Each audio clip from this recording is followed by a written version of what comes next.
বান্দারা পর্দায় না বলরা যারা দুনিয়া থাকা অবস্থায় যদি মহব্বত আল্লাহর জন্য রাখতে পারেন আর আল্লাহর জন্য ছাড়তে পারেন, কিয়ামতের ময়দানে প্রতি মুহূর্তে যেদিন কোন আল্লাহ আরো সে ছায়া তারা ছায়া পাইবে না, সেদিন তোমাকে চাইছে আমার মালিক আরো সে নিচে ছায়া দান করবে। আর যদি মহব্বত রাখো, যেই মহব্বত সম্পর্ক রাখার কারণে আমার আল্লাহ বেজার হয়, তুমি ভালো করে জানো কিয়ামতের ময়দানে তুমি আল্লাহর আরো সে নিচে ছায়া পাবা না। কি বলেন কথা ঠিক না? এই জন্য আমার বাগানদেরকে বলবো, বন্ধুদেরকে বলবো, বাগান না পেলে আসছি দুধের জন্য। আয় আল্লাহর বান্দারা, এর পর্দার আড়ালের মা বোনেরা, নিয়ত তো করছি আল্লাহর কবুল করবে, 5 ওয়াক্ত নামাজ থাকতে পারবো না। এখন আমার মালিকের কাছে দোয়া করা লাগবে,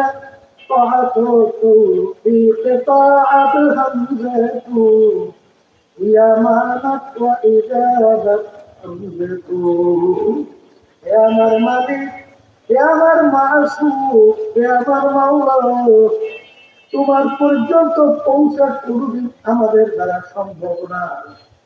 এরকম একটা ছোট মায়ের দুধ পানকারী বাচ্চা জোর করে মায়ের দুধ পান করবে, এরকম শক্তি বাচ্চার আছে?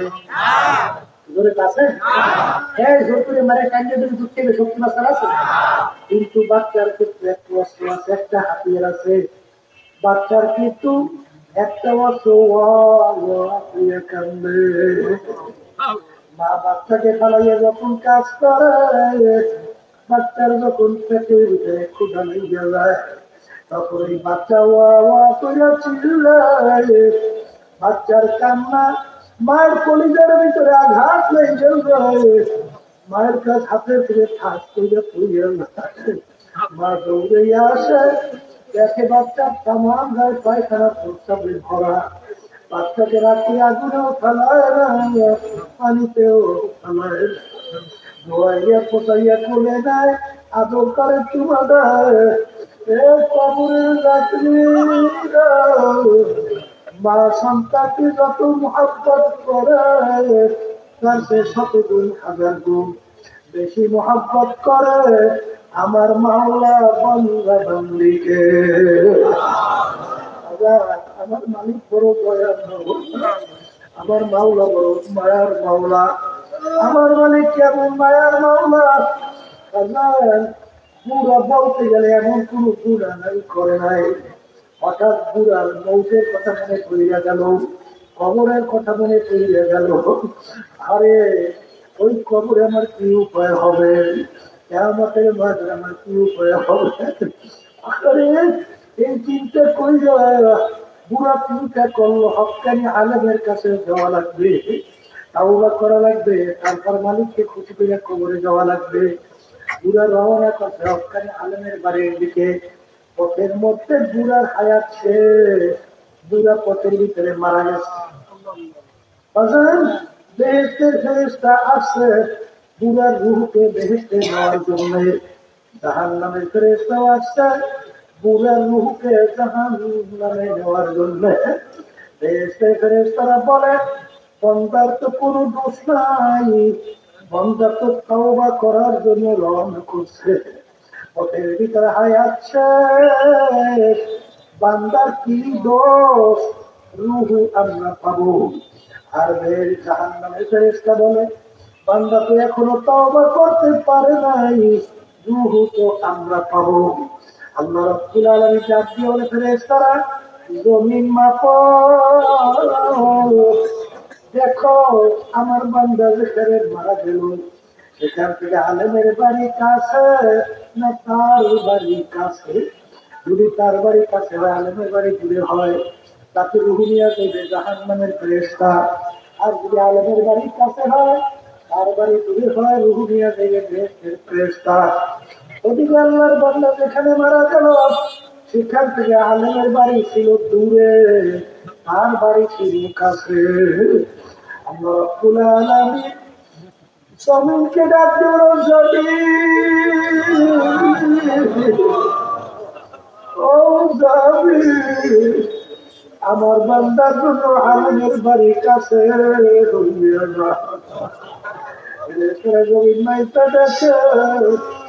আলমের বাড়ি কাছে কতটা ঘুমিয়ে যাইল বেহেশতের ফেরেশতা। এ দুনিয়ার পাগল কার প্রেমে পড়ছো? কোন দলের নেতা নেত্রী পিছনে পড়ছো? কোন ছেলে সন্তানের কোন স্ত্রী প্রেমে করছো? কোন স্বামী প্রেমে করছো? একটু মাঝে মাঝে একটু চক্ষু বন্ধ করো, একটু মাঝে মাঝে একটু মোরাকাবা করো। আরে করোনা ভাইরাস কিছুদিন আগে মনে আছে না? করোনা ভাইরাসে কে কার আপন সেটা প্রমাণ হয়েছে না, হয় নাই? তারা করোনা ভাইরাসে স্ত্রী অসুস্থ, স্বামী তাকে ফালাইয়া ভাগছে। স্বামী করোনা ভাইরাসে আক্রান্ত, স্ত্রী তাকে ফালাইয়া ভাগছে। সন্তানগুলো ভাগছে, কেউ তার কাছে যায় না। আচ্ছা, ওদিকে দিনকার আল্লাহ মানুষ, আশরাফুল মাখলুকাত মানুষ এরকম ভাবে পয়সা যাবে, গোসল হবে না, কাপড় কাপড় হবে না, জানানো হবে না, এটা তো হয় না। তাদের জানির ঝুঁকি নিয়ে তাদেরকে কাপড় কাপড়ের ব্যবস্থা করছে। কি করছে না করে? করছে না করে? করছে করছে করছে। সবাই কিন্তু ভাবছে বরিশালের এক ঘটনা। আচ্ছা, এই সন্তান মোবাইল করলো আমাদের লোকজনের কাছে, হুজুর আমার আব্বা করোনা ভাইরাসে মারা গেছে, আপনারাই ছিল দাফন কাফনের ব্যবস্থা করেন। আমাদের লোকজন ঠিকানা অনুযায়ী গেল, যাইয়ে দেখে ওখানে কেউই দেখা যায় না, কেউ যায়। এখন কোন লোকটা কোথায়? দেখে একটা রুমের ভিতরে তালা মারা। আমাদের লোকজন তালা ভাঙিয়ে যখন ভিতরে ঢুকলো, ওইটা দেখে এখনো লোকটা মারা যায় না। আমাদের লোকটাকে কান্দের ভিতরে উঠাইয়ে তাড়াতাড়ি সেলাইন পুশ করলো। এরপর একটু সুস্থ হওয়ার পরে লোকটার ভাই আপনারা কারা? আরে তাদের জন্য জীবন শেষ করলাম, কথার কথা ঠিক মতো রাত্রে ঘুরে কেউ পারি না, ঠিক মতো দিনে বিশ্রাম করতে পারি নাই। এত কামাই রোজগার কইরা তাদের জন্য এত সুন্দর বাড়ি করলাম, যাদের জন্য এত সম্পদ রেখে গেলাম, আমার এই বিপদের সময় কেউ আমার কাছে নাই।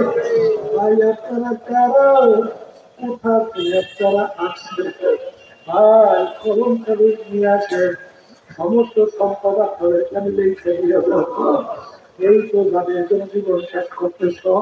বাজার এই বাংলাদেশের ভিতরে দেখছেন অনেক বিভিন্ন মিডিয়ায় প্রচার হয়েছিল, বড় এক ধনী ব্যাংকার মারা যাওয়ার পরে ওর লাশ নিয়ে গাড়ি গ্যারেজে ফেলে রাখলো। আরে দুই ছেলে পাপের কোসল কাপড় না পরাইয়া, জানাজা নামাজের ব্যবস্থা না করে, দাফন কাফনের ব্যবস্থা না করিয়া, ওরা বাপের লাইফে দেওয়ার সম্পদ নিয়ে মারামারি কাটাকাটি করে, ঝগড়া করে, তার সে কে বেশি সম্পদ নেবে। ওদিকে বাপের লাশ হইলা পৌঁছে দেওয়ার উপক্রম হইল, খবর নাই, তাদের কাছেও নাই। এলাকার লোকজন চাঁদা ধরিয়া তারপর তার দাফন কাফনের ব্যবস্থা করত। আর ওই কপাল করা যাদের জন্য সম্পদ রাইখে গেল, বাপের লাশ ফালাইয়া পৌঁছায়। কার জন্য জীবন শেষ করতে আসছে বন্ধুরা? দুনিয়াদার পাগল।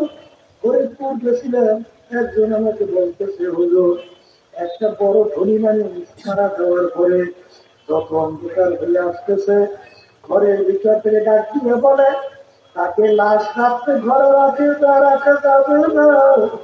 ছোট ছোট বাচ্চারা মরার লাশ দেখলে ভয় পাই। মসজিদের ভিতর থেকে খাটতে খুলিয়া সারা রাত্র মসজিদের বারান্দায় খাটের উপরে উঠাইয়া রাখছে। ওর জামাই কষ্ট করার টাকার বাড়ি ওকে জায়গা ভাইদেরকে বলবো, পঞ্চায়েত মা বলবো, বাজা কার প্রেমে করছো, কার জীবন শেষ করতে আসো? আমার মুসলমান বাজারদেরকে বলবো, পর্দারে মা বন্ধুরা শুনতেছেন, বাজা আজকে তামাম দুনিয়ার ভিতরে মুসলমান সন্তান বুক ফুলাইয়া গলা কান কইরা চ্যালেঞ্জের মাধ্যমে দেখতে আসে নাই। অন্য কোন জাতি চ্যালেঞ্জের মাধ্যমে দুনিয়ার মধ্যে বুক ফুলাইয়া গলা কান কইরা কেউ বাঁচতে পারে না। এ মুসলমান আমার বাবারা, এ কবরের যাত্রীরা, আরে একদিন দুনিয়া থেকে বিদায় নিয়ে কবরে যাবা, আর কিন্তু কোনোদিন ফেরত যেতে যায় না। দাদা, আখিরাতের জিন্দেগি কিন্তু একটাই রে বাবা। ওই দুনিয়া থাকা অবস্থায় বাজান নেট কামাই থেকে গুণা থেকে ফিরা চোখের পানি নিয়ে কলম নরম করে কবরে রওনা করা লাগবে। এই জন্য আমার ভাইদেরকে বলবো, সরকারে মা বোনদেরকে বলবো, বাজান আমার মালিক যখন মা করে নিয়ে আসছে, আমার মাওলা বড় দয়ার মাওলা, আমার মাওলা বড় মায়ের মাওলা। আজকে যদি খালেস তওবা না করো, মুসলমানের ঘরে জন্মগ্রহণ কইরা খুদা না খাস্তা কিয়ামতের ময়দানে যদি জাহান্নামের শিকল হাতে পায় লাগে,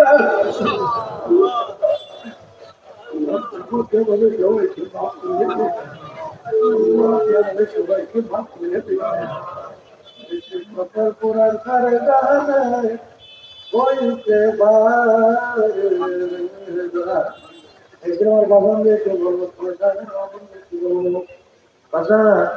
আজকে সূর্যের তাপ করে সহ্য করা যায় না।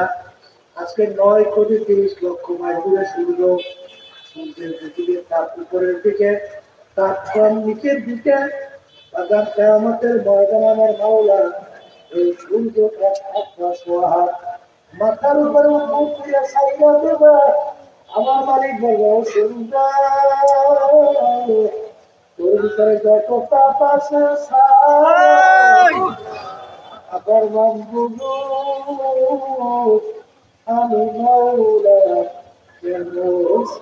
বাজার কিয়ামতের বাজারে ভয় নাই ধরি নাই, আমি নাই হাবিব নাও কেউ জানা নাই। সূর্যের তাপে আবার মানুষের তালিকায় কাজটা করে খাইতে মদিনা ফাতের মতো পাইয়া পাইয়া করতে পারো না।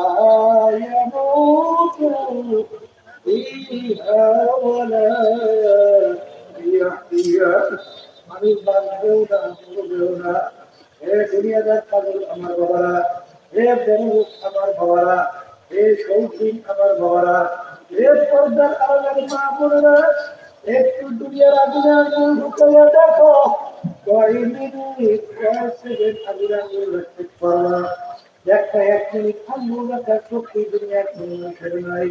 এই যে মুসলমান যারা ইমান আনছ, আল্লাহ রাসূল বলেন দুনিয়ার আগুনের চেয়ে 70 গুণ তাদের আগুন জাহান্নামের আগুন। এই আগুনের ভিতরে আপনি জন্ম তিনটা করে রওনা করুন। তখন আল্লাহ রাব্বুল আলামিন জাহান্নামের আগুনের ব্যাপারে বলছেন, নারুল্লাহিল মুকাদ্দাতুল্লাতী আত্তালিউ আলাল নাফিরা। জাহান্নামের আগুন তাদের হবে শরীরের যে কোনো জায়গা লাগার সঙ্গে সঙ্গে ওই আগুন দিয়ে কলিজা পর্যন্ত যাত্রীরা। আল্লাহ রাব্বুল আলামিন কোরআনুল কারীমের ভিতরে বলছেন, কুল্লামা নাদিজাত কুলুবুহুম বাদদালনাহুম জুলুদান গায়রাহা। আমার মালিক বলেন, জাহান্নামীরা জাহান্নামের আগুনে বলতে বলতে তাদের শরীরের চামড়া শরীর থেকে কইলা জমিনের ভিতরে ধারাস হয়ে কইলা গেল।